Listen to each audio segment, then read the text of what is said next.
ادائے دید سراپا نیاز تھی تیری، کسی کو دیکھتے رہنا نماز تھی تیری، ازاں ازل سے تیرے عشق کا ترانہ بنی، نماز اس کے نظارے کا ایک بہانہ بنی۔ ناظرین محترم، آج کا ہمارا موضوع حضور نبی کریم صلی اللہ علیہ وسلم کے سچے عاشق حضرت بلال حبشی رضی اللہ تعالی عنہ اور آذان کی ابتدا۔ صبح و صادق کے دھندلے میں، روشن اور گرم دوپہر میں، سرمئی شام میں اور پھر رات کی تاریکی میں، روزانہ دنیا کے گوشے گوشے میں ایک آواز بلند ہوتی ہے۔ یہ آواز 14 صدیوں سے اسی تسلسل کے ساتھ بلند ہو رہی ہے۔ ہر دور میں اس آواز نے یکساں کلمات ادا کیے ہیں۔ یہ کلمات اس دین کے ماننے والوں کا سرمایہ افتخار ہیں جسے لے کر ایک پیارے نبی صلی اللہ علیہ وسلم فاران کی سرزمین پر اترے۔ ان کلمات میں وہ روب و جلال ہے جو بڑے بڑے جاپوں کے دلوں کو اسیر کر لیتا ہے۔ اللہ سب سے بڑا ہے، اللہ سب سے بڑا ہے۔ روئے زمین پر سب سے پہلے ان کلمات کو بلند کرنے کی سعادت جس شخص کے حصے میں آئی، وہ نہ تو بے حد دولت مند تھے، نہ ہی بہت با اثر، اور نہ ان کے حسن و جمال نے لوگوں کو متوجہ کیا، بلکہ وہ ایک حبش نسل غلام تھے جن کی رنگت سیاہ تھی، آنکھیں سرخ اور ہونٹ موٹے تھے، لیکن ان کا دل نہایت حسین تھا، کیونکہ ان کی دل کی وادی میں حضور صلی اللہ علیہ وسلم کا عشق پھیلا ہوا تھا۔ یہ غلام جنہیں اللہ تعالی نے عزت و شہرت کی بلندیوں پر فائز کیا، حضرت بلال بن رباح تھے۔ آپ کو نہ صرف دنیا کے پہلے مؤذن ہونے کا اعزاز حاصل ہے، بلکہ آپ حضور صلی اللہ علیہ وسلم کے خادم خاص بھی تھے۔ حضور صلی اللہ علیہ وسلم سے بے پناہ محبت کرتے، آپ صلی اللہ علیہ وسلم کے سچے عاشق تھے۔ آپ کی خوش نصیبی کا اندازہ اس بات سے لگایا جا سکتا ہے کہ رسول پاک صلی اللہ علیہ وسلم نے آپ کے بارے میں ارشاد فرمایا کہ بلال کس قدر اچھا آدمی ہے، وہ تمام مؤذنوں کا سردار ہے۔ بلال کی کنیت ابو عبداللہ تھی، والد کا نام رباح اور والدہ کا نام ممامہ تھا۔ آپ حبشی نژاد غلام تھے، آپ مکہ میں پیدا ہوئے۔ آپ کی پرورش قریش کے مشہور قبیلے بنو جمع میں ہوئی۔ یہ عجیب اتفاق ہے کہ رسول اللہ صلی اللہ علیہ وسلم کے 3 مؤذنوں بلال، ابو مخدورہ اور عمرہ بن کلثوم نے مکے کے اسی قبیلے میں پرورش پائی جس میں حضرت بلال حبشی نے پائی۔ حضرت بلال حبشی مسجد نبوی کے ہمیشہ مؤذن رہے۔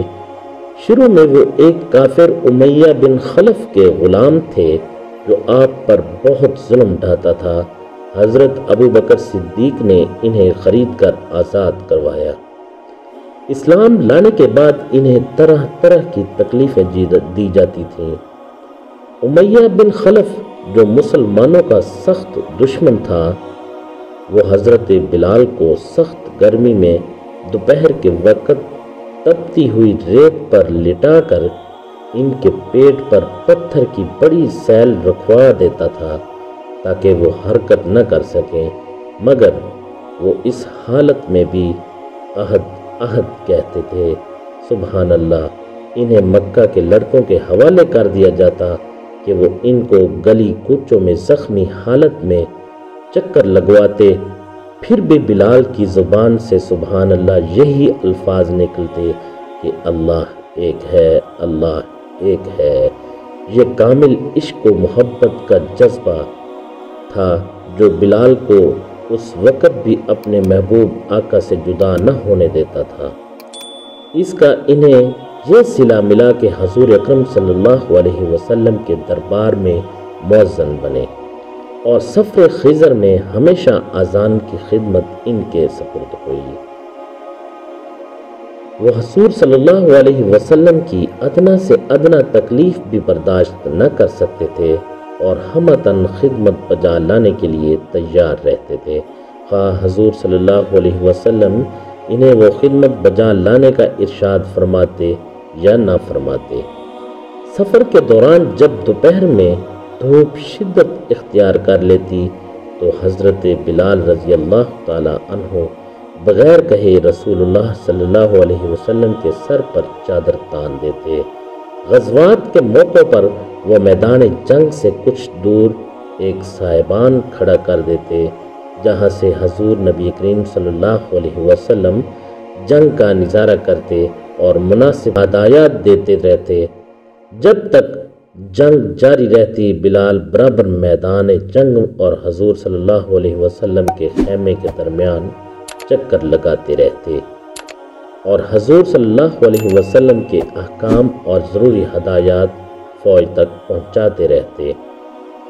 جب رسول صلی اللہ علیہ وسلم فاتحانہ شان سے مکہ میں داخل ہوئے تو آپ صلی اللہ علیہ وسلم نے حضرت بلال کو حکم دیا کہ وہ کعبہ کی چھت پر کھڑے ہو کر آذان دیں۔ جس وقت بلال کی آواز بتہائے مکہ میں گونجی اور اشہد اللہ الہ الا اللہ اللہ اکبر کے الفاظ ان کے منہ سے نکلے تو مشرکین کے دل رنج و الم سے بھیگ گئے۔ ایک دفعہ عالم کشف میں رسول اللہ صلی اللہ علیہ وسلم کو جنت کا نظارہ دکھایا گیا اور آپ صلی اللہ علیہ وسلم نے اپنے آگے بلال کے قدموں کی آہٹ سنی۔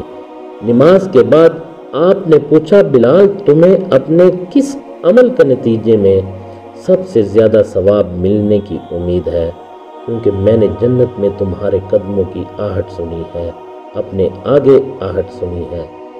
حضرت بلال کی کثر نفسی دیکھیں کہ اس وقت نہ انہوں نے اپنے زہد و قناعت کا ذکر کیا، نہ جہاد فی سبیل اللہ کا، نہ ان تکالیف و مصائب کا جو آپ کو راہ حق میں ملی یا اٹھانی پڑی، اور انہیں آپ نے بڑے صبر و استقلال سے برداشت کیا، اور نہ اپنی اطاعت و فرما برداری کا، بلکہ صرف یہ کہا کہ میں نے اسلام کے دوران کوئی ایسا غیر معمولی عمل نہیں کیا جس کی بنا پر میں بارگاہ خدا سے خاص ثواب کا مستحق ٹھہرایا جاؤں۔